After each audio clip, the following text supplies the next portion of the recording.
இது உமாமா பின்த் அல்ஹாரிஸ் என்ற பெண்மணி தனது மகளின் திருமண நாளின் போது கணவனது வீடு நோக்கி செல்ல தயாராகும் மகளுக்கு வழங்கிய விலை மதிக்க முடியாத அறிவுரை.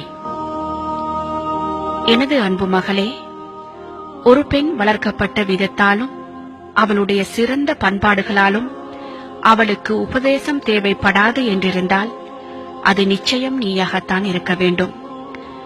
ஆனால் உபதேசம் மறந்தவர்களுக்கு ஞாபகமூட்டுகின்றதே, அறிவுள்ளவர்களுக்கு வழிகாட்டுகின்றதே. அதே போன்றுதான் ஒரு பெண்ணுக்கு அவளது பெற்றோரின் செல்வநிலை காரணமாகவும் அவர்கள் அவள் மீது வைத்திருக்கின்ற அன்பின் காரணமாகவும் திருமணம் தேவைப்படாது என்றிருந்தால் அதுவும் நீயாகத்தான் இருக்க வேண்டும். ஆனால் ஆண்கள் பெண்களுக்காகவும் பெண்கள் ஆண்களுக்காகவும் படைக்கப்பட்டிருப்பது இறை நியதியாகும். எனது அன்பு மகளே, நீ இப்போது நீ வாழ்ந்த சூழலிலிருந்து வேறொரு சூழலை நோக்கி போகின்றாய். நீ வளர்ந்த கூட்டிலிருந்து சிறகு முளைத்து பறக்கின்றாய். உனக்கு அறிமுகமானவர்களை விட்டும் பிரிந்து அறிமுகமற்ற முகங்களை சந்திக்கப் போகின்றாய். உனது தந்தையின் பொறுப்பிலிருந்தும் விடுபட்டு உனது கணவனின் பொறுப்பின் கீழ் இடம் மாறுகின்றாய். இனி உனது கணவன்தான் உனது பொறுப்பாளனும் உனது நிர்வாகியும் ஆவான். எனவே நீ அவனுடன் மிகவும் பணிவாகவும் கண்ணியமாகவும் நடந்து கொள். அப்போது அவன் நிச்சயம் உனது பணியாளனாகவே மாறிவிடுவான்.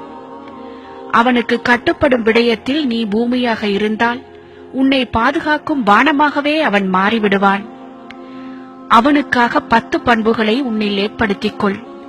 அவை உனது வாழ்வின் விலை மதிக்க முடியாத பொக்கிஷங்களாக இருக்கும். எப்போதும் அவனுக்கு கட்டுப்பட்டு பணிவுடன் நடந்து கொள்.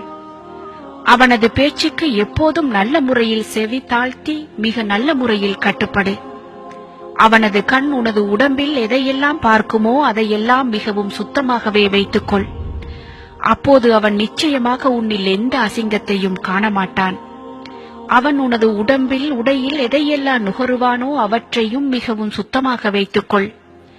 அவன் உன்னில் நறுமணத்தை தவிர வேறு எந்த வாசத்தையும் நுகராமல் இருக்கட்டும். அவனுடைய சாப்பாட்டு நேரத்தில் மிகவும் கரிசனையோடு இரு.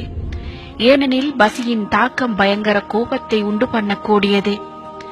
அவனுடைய தூக்கம் உன்னால் கலையாமல் இருக்கட்டும். ஏனென்றால் தூக்கத்துக்கு ஏற்படும் இடைஞ்சல்கள் எரிச்சலாகத்தான் வெளிப்படும். அவனது சொத்துக்கள் விடயத்தில் சிக்கனமாகவும் அமானிதமாகவும் நடந்து கொள்.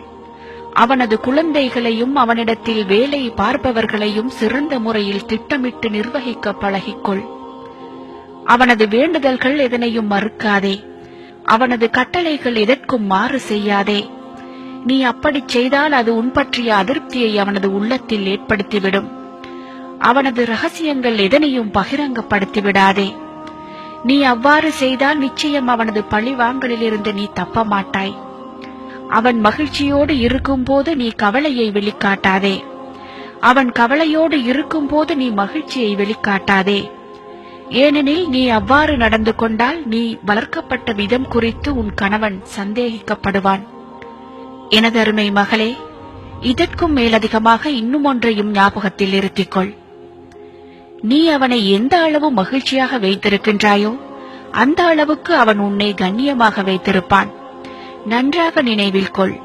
நீ உனது ஆசைகளை விட உனது தேவைகளை விட உன் கணவனின் ஆசைகளையும் தேவைகளையும் உட்படுத்தாத வரையில் ஒருபோதும் உன்னால் உனது ஆசைகளையோ தேவைகளையோ அவன் மூலமாக நிறைவேற்றிக் கொள்ள முடியாது. அன்பின் பெற்றோர்களே, உங்களது மகளின் திருமணத்தின் போது நீங்கள் என்ன வகையான விடயங்களை அவளுக்கு சொல்லிக் கொடுக்கின்றீர்கள் என்பதை சற்று சிந்தித்து பாருங்கள். நீங்கள் அன்றைய தினத்தில் பேசும் வார்த்தைகள் ஒரு நல்ல குடும்பத்துக்கு அத்திவாரமாகவும் அமையலாம், அல்லது உங்களது மகளின் வாழ்க்கைக்கு நீங்களே வைக்கும் ஆப்பாகவும் அமையலாம். தெரிவு உங்கள் கையில்.